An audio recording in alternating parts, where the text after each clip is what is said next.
அன்பர்களே, ஆண்டவராகிய இயேசு கிறிஸ்துவின் நாமத்தில் உங்களுக்கு மனம் நிறைந்த வாழ்த்துக்களை தெரிவித்துக் கொண்டு சத்திய வசனம் திருமறை பாட நிகழ்ச்சிக்கு உங்களை அன்போடு அழைக்கிறோம். சத்திய வசனம், இது தேவனின் வசனம். நாம் சோர்ந்து போகையில் கரம் கொடுக்கும் நம் தேவனின் வசனம், நம் தேவனின் வசனம். கிறிஸ்துவுக்குள் அன்பானவர்களே, சத்திய வசன நிகழ்ச்சியை காண்கின்ற உங்கள் ஒவ்வொருவரையும் ஆண்டவராகிய இயேசுவானவர் ஆசீர்வதிப்பாராக. இந்த வசன ஊழியத்திற்காக நீங்கள் பிரார்த்தனை செய்யுங்கள். இந்த நிகழ்ச்சியை அநேகர் காணும்படியாக நீங்கள் உதவி செய்யுங்கள், பிரயாசப்படுங்கள். உங்களுக்காக நாங்கள் தொடர்ந்து பிரார்த்தனை செய்கிறோம். நீங்களும் சத்தியவசன ஊழியத்திற்காக தொடர்ந்து பிரார்த்திக்கும்படியாக மிகவும் அன்போடு வேண்டுகிறோம். சத்தியவசன நிகழ்ச்சியிலே ஆண்டவருடைய வார்த்தைகளை சொல்கிற ஒவ்வொரு செய்தியாளர்களுக்காகவும் நீங்கள் ஜெபம் செய்ய உங்களை அன்போடு அழைக்கிறோம். இந்த நாளிலே நாம் கற்றுக்கொள்கிற ஒரு முக்கியமான ஒரு செய்தி என்னவென்றால், கோலியாத்தை எவ்வாறு ஜெயிப்பது. 1 சாமுவேல் 17ஆம் அதிகாரத்தை எடுத்து வைத்துக் கொள்ளுங்கள். இந்த 1 சாமுவேல் 17ஆம் அதிகாரத்திலே கோலியாத் என்பவன் பெலிஸ்திய இனத்தை சார்ந்தவன். இஸ்ரவேல் ஜனங்களை அறைகுவல் விடுத்து சவால் விட்டு போருக்கு அழைக்கிறான். இவனுடைய உயரம் அதிகம், அவனுடைய பலம் அதிகம், அவனுடைய ஆயுதங்களின் தன்மை அதிகம், வித்தியாசமானது. அந்த மனிதனை கண்டு எல்லாரும் பயந்து ஓடி நடுங்கி கொண்டிருந்தார்கள். குறிப்பாக சவுல் ராஜா முதற்கொண்டு நடுங்கி கொண்டிருந்தார். ராஜாவே நடுங்கி கலங்கும்போது அவனோடு இருந்த ஜனங்கள் மிக சீக்கிரமாய் கலங்கி நடுங்குவது மிக விசித்திரமான ஒரு காரியம் அல்ல. இப்படிப்பட்ட கோலியாத்துகள் நம்முடைய வாழ்க்கையில் ஏராளமாய் சந்திக்கிறோம். உங்கள் வாழ்க்கையின் பணப்பிரச்சனை ஒரு கோலியாத்தாக இருக்கலாம். உங்களுடைய வாழ்க்கையின் ஒரு பலவீனம் ஒரு கோலியாத்தாக இருக்கலாம். உங்கள் உறவுகளின் கசப்புகள் ஒரு கோலியாத்தாக இருக்கலாம். உங்களுடைய வாழ்க்கையினுடைய விரோதிகள் உங்களுடைய வாழ்க்கையிலே ஒரு கோலியாத்தாக காணப்படலாம். உங்கள் வாழ்க்கையின் ஒரு பிரச்சனைகள் ஒரு கோலியாத்து போல உங்களை மிரட்டி கொண்டிருக்கலாம். ஆனால் இந்த நாடின் செய்தி என்ன? தாவீது எவ்வாறு கோலியாத்தை ஜெயித்தான். அதே வண்ணமாக நம்முடைய வாழ்க்கையிலே நாம் சந்திக்கிற ஒவ்வொரு பிரச்சனைகள், பிரச்சனைக்குரிய மனிதர்கள், பிரச்சனைக்குரிய சூழ்நிலைகளை ஆண்டவர் ஜெயிப்பதற்கு அனுக்கிரகம் தருவாராக. கோலியாத்தை ஜெயிக்க தாவீதுக்கு உதவி செய்த அந்த ஆண்டவர் எனக்கும் உங்களுக்கு உதவி செய்வாராக. நம்முடைய இரட்சகராகிய இயேசுவானவர் ஜெயங்கொடுக்கிற ஒரு தேவன். அவர் நமக்கு எல்லா விதத்திலும் ஜெயங்கொடுப்பாராக. கோலியாத்தை எவ்வாறு தாவீது ஜெயித்தான்? 1 சாமுவேல் 17ஆம் அதிகாரத்தை எடுத்து வைத்துக் கொள்ளுங்கள். அங்கே 26வது வாக்கியத்தை பாருங்கள். அப்பொழுது தாவீது தன்னண்டையிலே நிற்கிறவர்களை பார்த்து, இந்த பெலிஸ்தனை கொன்று இஸ்ரவேலுக்கு நேரிட்ட நிந்தையை நீக்கிறவனுக்கு என்ன செய்யப்படும்? ஜீவனுள்ள தேவனுடைய சேனைகளை நிந்திக்கிறதற்கு விருத்த சேதனம் இல்லாத இந்த பெலிஸ்தீன் எம்மாத்திரம் என்றார். கோலியாத்து மக்களை நிந்திக்கிறான், மக்களுடைய ராஜாவை நிந்திக்கிறான், ஜனங்களை நிந்திக்கிறான். குறிப்பாக இஸ்ரவேலின் தேவனை, அவருடைய நாமத்தை நிந்திக்கிறான். இந்த நிந்திக்கிறதை கேட்ட மற்றவர்கள் ராஜாக்கள் அமைதியாக பயத்தோடு இருக்கிறார்கள். ஆனால் தாவீது மாத்திரம் சொல்கிறான், இந்த மனிதன் ஆண்டவருக்கு முன்பாக எம்மாத்திரம் என்று சொன்னான். மற்றவர்கள் கோலியாத்தின் உருவத்தை பார்த்தார்கள், மற்றவர்கள் கோலியாத்தின் பலத்தை பார்த்தார்கள், மற்றவர்கள் கோலியாத்தின் ஆயுதங்களை பார்த்தார்கள். ஆனால் இவனோ கோலியாத்துக்கு மேலாக ஆண்டவருடைய வல்லமையை கண்டான். இஸ்ரவேலின் தேவன் சர்வ வல்லமையுள்ள தேவன். பழைய ஏற்பாட்டிலே மோசேயின் காலத்திலே இஸ்ரவேலின் தேவன் இஸ்ரவேலருக்கு முன்பாக நடந்து சென்று எகிப்தியரை சமுத்திரத்திலே கொன்று போட்டதை நாம் வாசிக்கவில்லையா? எரியோவின் கோட்டையை அவர் தகர்த்து விழச் செய்யவில்லையா? சிவந்த சமுத்திரத்தையும் யோர்தானையும் பிளக்க அவரால் முடிந்தது அல்லவா? அவரால் முடியாத காரியம் இந்த உலகத்தில் ஒன்றுமில்லை. ஆகவே சர்வ வல்லமுள்ள இஸ்ரவேலின் தேவனை அவன் நம்பி இருந்து இஸ்ரவேலின் தேவன் மேலே வைராக்கியம் உள்ளவனாக இருந்தார். நம்முடைய தாயை குறித்து, நம்முடைய தகப்பனை குறித்து யாராவது திட்டி விடுவார்களானால், கண்டனம் பண்ணுவார்கள் என்றால், குறை சொல்வார்கள் என்றால், அவர்களை குறித்து ஒழுக்க கேடாக ஏதாவது ஒன்றை சொல்வார்கள் என்றால் நம்முடைய இரத்தம் கொதிக்கிறது. உணர்ச்சி வசப்பட்டு வைராக்கியமாய் மல்லுகட்டி அவர்களோடு போராட போய்விடுகிறோம். ஆனால் இந்த தாவீது என்பவன் தன் தேவனை குறித்து இப்படி சொன்ன உடனே அவனுக்குள்ளே இருந்த அந்த வைராக்கியம் பற்றி எரிந்தது. அவன் வைராக்கியமாய் சொல்கிறான், இஸ்ரவேலின் தேவனை தூஷிப்பதற்கு இந்த பெலிஸ்தீன் எம்மாத்திரம் என்றான். 1 சாமுவேல் 17ஆம் அதிகாரத்தை பாருங்கள். அந்த அதிகாரத்தில் மிக அழகாக சொல்கிறார், கர்த்தர் இன்றைய தினம் உன்னை என் கையில் ஒப்பு கொடுப்பார்.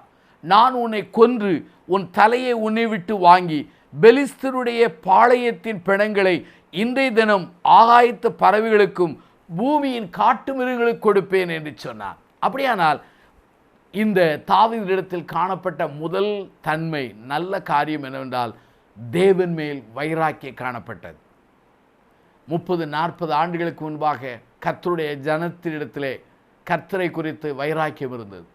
கர்த்தருடைய வசனத்தை குறித்து வைராக்கியம் இருந்தது. கர்த்தருடைய வார்த்தையை குறித்து வைராக்கியம் இருந்தது. ஆனால் இன்றைக்கு எழுப்புதல் என்று மக்கள் சொல்கிறார்கள்.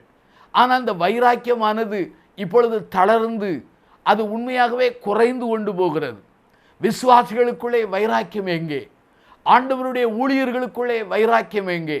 தேவ மனிதர்களுக்குள்ளே வைராக்கியம் எங்கே? அந்த வைராக்கியமானது இன்றைக்கு குன்றி போய் அனலற்று காணப்படுகிறதை நாம் அறிந்திருக்கிறோம். ஆகவே ஆண்டவரே, கோலியாத்தை ஜெயிக்க வேண்டும் என்றால் கர்த்தர் மேல் நம்பிக்கை வைத்து வைராக்கியத்தோடு வாழ நம்மை கர்த்தர் அழைக்கிறார். இரண்டாவது, அவன் வைராக்கியம் மாத்திரமல்ல, இன்னொன்று காணப்பட்டது. 1 சாமுவேல் 17ஆம் அதிகாரத்தை பாருங்கள். கர்த்தர் தன் வாழ்க்கையிலே செய்த நன்மைகளை எண்ணி பார்த்து விசுவாச அறிக்கையோடு அவன் பேசுகிறான். 1 சாமுவேல் 17ஆம் அதிகாரத்தை பாருங்கள்.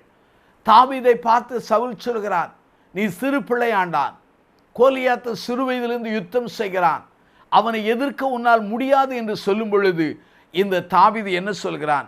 ஒரு விசை சிங்கமும் கரடியும் ஆடை பிடித்து கொண்டு போய்விட்டது, அது என்னுடைய கையிலிருந்து அந்த ஆடை தப்புவித்தேன் என்று சொல்கிறான். 1 சாமுவேல் 17ஆம் அதிகாரத்தில் 37 பாருங்கள். பின்னும் தாவீது என்னை சிங்கத்தின் கைக்கும் கரடியின் கைக்கு தப்புவித்த கர்த்தர் இந்த பெலிஸ்தனுடைய கைகளுக்கும் தப்புவிப்பார் என்று சொல்கிறார். காரணம் என்ன? கடந்த காலத்திலே கர்த்தர் செய்த நன்மைகளை, விடுதலையை இந்த தாவீது மறந்து போகவே இல்லை. அருமையான என் சகோதரனே, சகோதரிகளே, உங்கள் விசுவாசம் குன்றி போகிறதா? உங்கள் விசுவாசம் வழுவி கொண்டிருக்கிறதா? உங்கள் விசுவாச தண்ணீரை போல உங்களை விட்டு கடந்து போய் கொண்டிருக்கிறதா? கோலியாத்தை போன்ற பிரச்சனைகள் உங்களை வாட்டி புடைத்து கொண்டிருக்கிறதா? கடந்த காலத்திலே உங்களை நடத்தின விதத்தை, கடந்த காலத்திலே கர்த்தர் உங்களை தப்புவித்த விதத்தை, கடந்த காலத்திலே உங்களை ஆசீர்வதித்த விதத்தை, கடந்த காலத்திலே சத்துருவின் கையிலிருந்தும், வியாதியின் கையிலிருந்தும், மரணத்தின் கையிலிருந்தும், சத்துருவின் கையிலிருந்தும், வியாதியின் கையிலிருந்தும், மரணத்தின் கரத்திலிருந்தும் விடுவித்ததை நினைத்து பாருங்கள். நன்றியின் உணர்வு உங்களுக்குள்ளே வளரத் தொடங்கும். அந்த நன்றியின் உணர்வு வரும்போது உங்கள் விசுவாசம் துளிர்விடும். இதைத்தான் இந்த அருமையான தாவீது செய்தார். வைராக்கியம் காணப்பட்டது. இரண்டாவது, நன்றி உணர்வோடு கடந்த காலத்தை நினைத்து பார்த்து விசுவாசத்தோடு பேசுகிறார்.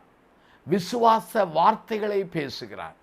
ஆண்டவர் செய்த நன்மைகளை எண்ணி அந்த அடிப்படையிலே, விசுவாச அடிப்படையிலே அவன் பேச ஆரம்பிக்கிறான். மூன்றாவதாக, கோலியாத்தை ஜெயிக்க முதல் காரியம் வைராக்கியம் காணப்பட்டது தாவீதினிடத்திலே. இரண்டாவது காரியம், அவன் நன்றி உணர்வோடு விசுவாச வார்த்தைகளை பேசினான். மூன்றாவதாக, 1 சாமுவேல் 17ஆம் அதிகாரத்தை எடுத்து வைத்துக் கொள்ளுங்கள். அங்கே வேத வசனம் மிக அழகாக சொல்லுகிறது. 17ஆம் அதிகாரம் 45 வாசிக்கிறேன்.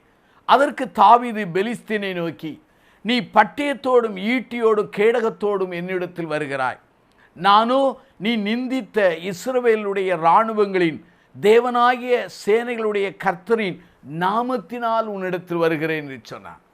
கர்த்தருடைய நாமம் வல்லமை உள்ளது. கர்த்தருடைய நாமம் நமக்கு பலத்த துருகமாக இருக்கிறது. கர்த்தருடைய நாமத்துக்கு இணையான நாமம் இந்த உலகத்தில் ஒன்றுமில்லை. கர்த்தருடைய நாமத்தினாலே நாம் பேசுகிறது, ஜெபிப்பது, செயல்படுவது, அவருடைய அதிகாரத்தை அங்கீகரிப்பது, அவரோடு நாம் இணைந்த ஒன்றை உறுதிப்படுத்துகிறதை வெளிப்படுத்துகிறதாக காணப்படுகிறது. இங்கே தாவீது கர்த்தருடைய நாமத்தை பயன்படுத்தினார். அப்போஸ்தலர் நடவடிக்கைகளின் புத்தகத்தை வாசித்து பாருங்கள். அப்போஸ்தலர் நடவடிக்கைகளின் புத்தகத்திற்கு பேரே 5வது சுவிசேஷம் அல்லது ஆவியானவர் சுவிசேஷம் என்று சொல்வார்கள். அங்கே அப்போஸ்தலர்கள் ஒவ்வொரு இடத்திலும் அங்கே கர்த்தருடைய நாமத்தை பயன்படுத்துகிறார்கள். கர்த்தராகிய இயேசு கிறிஸ்துவின் நாமத்தை பயன்படுத்துகிறார்கள். பிதாவின் ஒரே பேரான குமாரனாகிய அவருடைய நாமத்தை அவர்கள் பயன்படுத்துகிறார்கள். ஆண்டவருடைய நாமத்தினாலே நாம் ஜெபிக்கும் பொழுது நம்முடைய ஜெபம் கேட்கப்படும். ஆண்டவருடைய நாமத்தினாலே சாத்தானை துரத்தும் போது அசுத்தாவிகள் விலகி ஓடும். ஆண்டவருடைய நாமத்தினாலே நாம் பிரார்த்திக்கும் பொழுது நம்முடைய வாழ்க்கையை முன்னேற விடாதபடி தடுத்து வைத்திருக்கிற அந்த தடைகளெல்லாம் நொறுங்கி போய்விடும். ஆகவே இவன் தன்னுடைய நாமத்திலே போகவில்லை, அல்லது ராஜாவின் நாமத்திலே போகவில்லை, அல்ல ஈசா என்கிற தகப்பனுடைய நாமத்திலே போகவில்லை, தன் சகோதரனான எலியாப்பின் நாமத்திலே போகவில்லை. இவன் போகிறது ஆண்டவருடைய நாமத்திலே போகிறான். ஆண்டவருடைய அந்த லேபிள், அந்த நேம், அந்த அடிப்படையிலே செல்கிறான். அவருக்கு தெரியும் ஆண்டவருடைய நாமத்திற்கு எவ்வளவு அதிகாரம் உண்டு, ஆண்டவருடைய நாமத்திற்கு எவ்வளவு வல்லமை உண்டு, ஆண்டவருடைய நாமத்துக்கு எவ்வளவு மகிமையான கிருபை உண்டு என்று அறிந்து அவன் சொல்கிறான், நீ ஈட்டியோடு வருகிறாய், கேடகத்தோடு வருகிறாய், பட்டயத்தோடு வருகிறாய், ஆனால் நானோ கர்த்தருடைய நாமத்தினாலே வருகிறேன் என்று சொன்னான். காரணம் என்ன? இவனிடத்திலிருந்த ஆயுதம் மாம்சத்துக்கு அடுத்த ஆயுதம் அல்ல, உலகத்துக்கு அடுத்த ஆயுதம் அல்ல, ஆவிக்குரிய ஆயுதம். ஆவிக்குரிய ஆயுதங்களோடு அவன் யுத்தத்துக்கு செல்கிறான். பேதுரு என்பவன் கெத்செமனே தோட்டத்திலே ஆண்டவரை கைது செய்ய மக்கள் வருகிறார்கள். பேதுரு பட்டயத்தை உருவி மல்கூஸ் என்பவருடைய காதை வெட்டினான். பேதுரு தவறான இடத்திலே, தவறான நேரத்திலே, தவறான முறையிலே தவறான ஆயுதத்தை அங்கு பயன்படுத்தினான். எபேசியர் 6ஆம் அதிகாரத்திலே ஆவிக்குரிய ஆயுதங்களை குறித்து பவுல் அப்போஸ்தலன் விளக்கமாக தெளிவாய் எழுதி வைத்திருக்கிறார். பிரியமானவர்களே, இங்கே தாவீது பயன்படுத்துகிற ஆயுதம் தேவனுடைய நாமம். கர்த்தருடைய நாமத்தை துதிக்கிறீர்களா? கர்த்தருடைய நாமத்துக்குள்ளே ஒளிந்திருக்கிறீர்களா? கர்த்தருடைய நாமத்தை பயன்படுத்துகிறீர்களா? உங்களையே நீங்கள் கேட்டு பாருங்கள். அவை கோலியாத்தை ஜெயிப்பதற்கு தாவீதினிடத்திலே வைராக்கியம், தேவ வைராக்கியம் காணப்பட்டது. நன்றி உணர்வோடு விசுவாச வார்த்தைகளை பேசினான். 3வது கர்த்தருடைய நாமத்தை பயன்படுத்தினான். 4வதாக அவனுடைய வாழ்க்கையை இன்னொன்றை பார்க்கிறோம். 1 சாமுவேல் 17ஆம் அதிகாரத்திலே சவுல் ராஜாவை தாவீது சந்திக்கிறார். தாவீது கோலியாத்தை எதிரிட்டு போக ஆயத்தமாகிறார். சவுல் ராஜா அவனை தவறாய் மதிப்பிடுகிறான். தாவீது தன் கடந்த கால அனுபவங்களை சொன்ன பிற்பாடு தாவீதை சவுல் ராஜா அனுப்புகிறான். அனுப்பும்போது அவன் செய்த ஒரு காரியத்தை பாருங்கள். 1 சாமுவேல் 17ஆம் அதிகாரம் 38 நான் வாசிக்கிறேன். சவுல் தாவீதுக்கு தன் வஸ்திரங்களை உடுத்து வைத்து வெண்கலமான ஒரு சீராவை அவன் தலையின் மேல் போட்டு ஒரு கவசத்தை அவனுக்கு தரிப்பித்தான். அவனுடைய பட்டயத்தை தாவீது தன் வஸ்திரம் மேல் கட்டி கொண்டு அதிலே அவனுக்கு பழக்கமில்லாத நான் நடந்து பார்த்தான் என்று சொல்கிறது. தாவீது இப்போது சவுலுடைய வஸ்திரத்தையும் ஆயுதங்களையும் அணிந்து கொண்டு யுத்தத்துக்கு போக சவுல் ராஜா திட்டமிடுகிறான், ஏற்பாடு செய்கிறான். தாவீதுக்கு அந்த ஆயுதங்கள் பழக்கமில்லை. ஆகவே தாவீது அதை கழற்றிவிட்டு மேய்ப்பனுக்குரிய ஆயுதத்தை எடுத்துக்கொண்டான். கவனை எடுத்தான், கல்லுகளை எடுத்தான், மேய்ப்பனுக்குரிய அந்த வஸ்திரத்தை உடுத்தி கொண்டு அவன் யுத்தத்துக்கு அவன் செல்கிறான். 4வது நாம் படிக்க வேண்டிய முக்கியமான ஒரு பாடம், கோலியாத்தை ஜெயிப்பதற்கு நம்முடைய வாழ்க்கையிலே பிறருடைய ஆயுதங்கள் நமக்கு தேவையில்லை, பிறருடைய யுக்திகள் நமக்கு தேவையில்லை, பிறருடைய முறைகள் நமக்கு தேவையில்லை. கர்த்தர் நமக்கு தந்திருக்கிற பழக்கமான ஆயுதங்களையே பயன்படுத்த வேண்டும். ஏன் தாவீதிற்கு சவுலுடைய ஆயுதங்கள் ஒத்து போகவில்லை? சவுல் ராஜா தோளுக்கு கீழே தான் எல்லா ஜனங்களும் இருந்தார்கள். ஆகவே அவனுடைய வஸ்திரம் உயரமானது, அவனுடைய ஆயுதங்கள் பெரியவைகள். ஆனால் அப்படிப்பட்ட ஆயுதத்தை, வஸ்திரத்தை சின்ன தாவீதால் உடுத்த முடியவில்லை, பயன்படுத்த முடியவில்லை. இன்னொன்று, பயிற்சியும் இல்லை. தாவீதுக்கு பயிற்சிக்கப்பட்ட ஆயுதம் என்ன? கவனும் கல்லுகள் தான். ஏனென்றால் தாவீதுக்கு நன்றாக தெரியும், தன்னுடைய ஆயுதங்கள் அங்கு யுத்தத்திற்கு பயன்படாது. கர்த்தருடைய நாமத்தினால்தான் யுத்தத்துக்கு செல்கிறோம் என்பதை அறிந்ததினாலே பழைய சவுலின் வஸ்திரங்களையும் ஆயுதங்களை கழற்றிவிட்டு மேய்ப்பனுக்குரிய ஆயுதங்களை தரிப்பித்து கொண்டு யுத்தத்துக்கு செல்கிறான். அருமையானவர்களே, பழக்கமான ஆயுதங்களை பயன்படுத்துங்கள். மற்றவர்களின் ஆயுதங்களை நீங்கள் தயவு செய்து பின்பற்றாதிருங்கள். மற்றவர்களின் ஆயுதங்களை காப்பி பண்ணாதிருங்கள். இந்நாட்களிலே அநேகர் மற்றவர்களை இமிட்டேட் பண்ணுகிறார்கள். அவர்கள் பாடுவது போல இவர்கள் பாடுகிறார்கள். அவர்கள் பிரசங்கம் பண்ணுவது போல இவர்கள் பிரசங்கம் பண்ணுகிறார்கள்.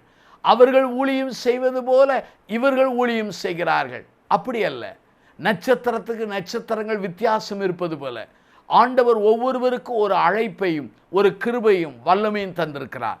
அவர்களுக்கு தேவன் தந்திருக்கிற அருளையும் கிருபையும் வல்லமையும் ஆயுதங்களையும் பயன்படுத்துவோமானால் நிச்சயமாய் ஜெயம் வரும். ஆகவேதான் தாவீது கோலியாத்தை ஜெயிப்பதற்கு ஒன்று, மகா தேவ வைராக்கியம் காணப்பட்டது. நன்றி உணர்வோடு விசுவாச வார்த்தைகளை பேசினான். மூன்றாவதாக அவனுடைய வாழ்க்கையில் நாம் கற்றுக்கொள்ள வேண்டிய ஒரு பாடம், கர்த்தருடைய நாமத்தை அவன் பயன்படுத்தினான்.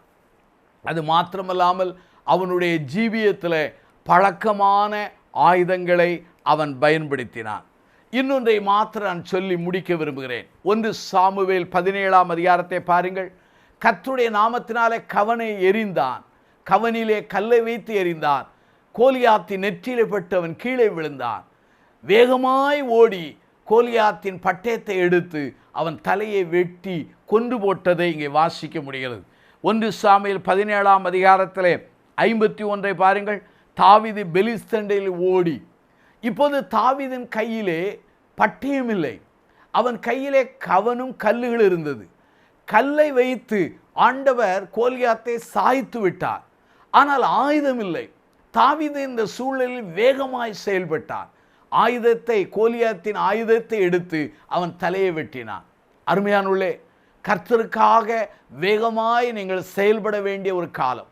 உங்கள் கைகளிலே ஆயுதம் இல்லாவிட்டாலும் ஆண்டவர் சத்துருவின் கையில் இருக்கிற அந்த ஆயுதத்தை வைத்து சத்துருவை மடங்கடிக்கக்கூடிய வல்லமையை தரக்கூடியவராயிருக்கிறார். 5 காரியங்களை சொன்னேன்.